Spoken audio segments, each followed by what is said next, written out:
We are coming for that thunder. It's the strains of yesterday, and we're taking a trip up north, way north, to find a strain so rare they said it went extinct. The mythical Alaskan Thunder F K. It's reported to be a creeper. It starts soft, then it hits you with a big cerebral high, followed by a nice body relaxation, settling into some heavy couch lock. Alaska is a little too far north to have any native landrace strains, other than some Cannabis ruderalis that breeders use for autoflower genetics, and check out our video on Cannabis ruderalis for more on that. The environment's just a bit too harsh up there.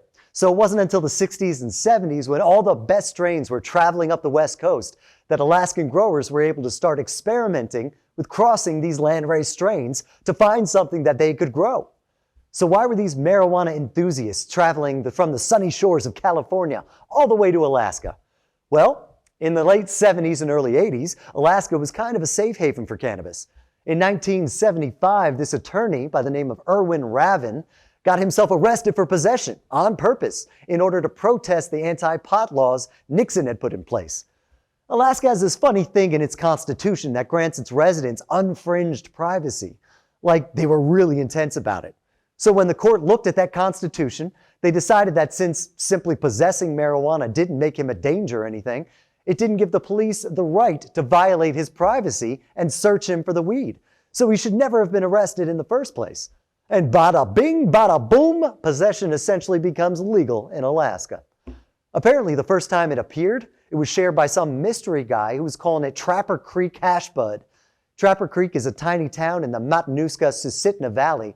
Then a High Times article in 1975 with our lawyer Irwin, he was just calling it thunderweed before giving it its full name, Matanuska Valley Thunder F K, and thus put the strain on the map.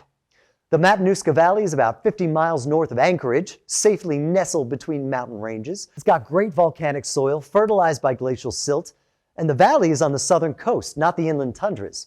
So in the summer months, it gets relatively warm with nice humid winds coming off the Pacific Ocean. So there's a short but intense growing season. So once it traveled to the lower 48, no one could say Matanuska, so it became Alaskan Thunder F K. So if you're in the Matanuska Valley, it's just thunder. If you're in Alaska, it's Matanuska Valley Thunder F K. If you're anywhere else, it was Alaskan Thunder F K.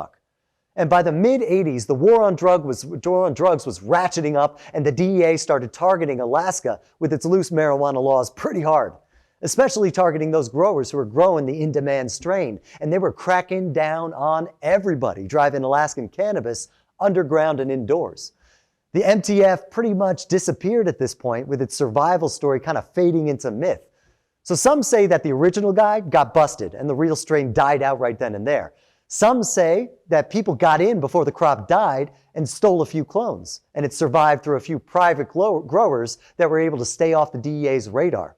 Still others say that the strain was given to the Hells Angels to keep safe during the drug war, carrying the legacy of the thunderweed into the 90s. And any way you cut it, whoever got a hold of the strain guarded it pretty closely.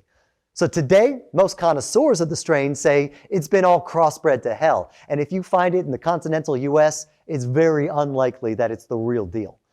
But one grower, Ron Bass, was credited with rediscovering the strain in 2017. He was working with Jim Ross, who has been growing the Valley Thunder clone to clone since the 80s, when it was the real deal.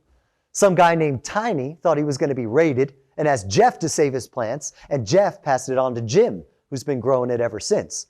So even though some people will tell you the real Alaskan Thunder F K they were smoking in the day has been lost to time, this OG grower makes one of the better cases that the legendary strain is alive and well, even if it is rare as fuck.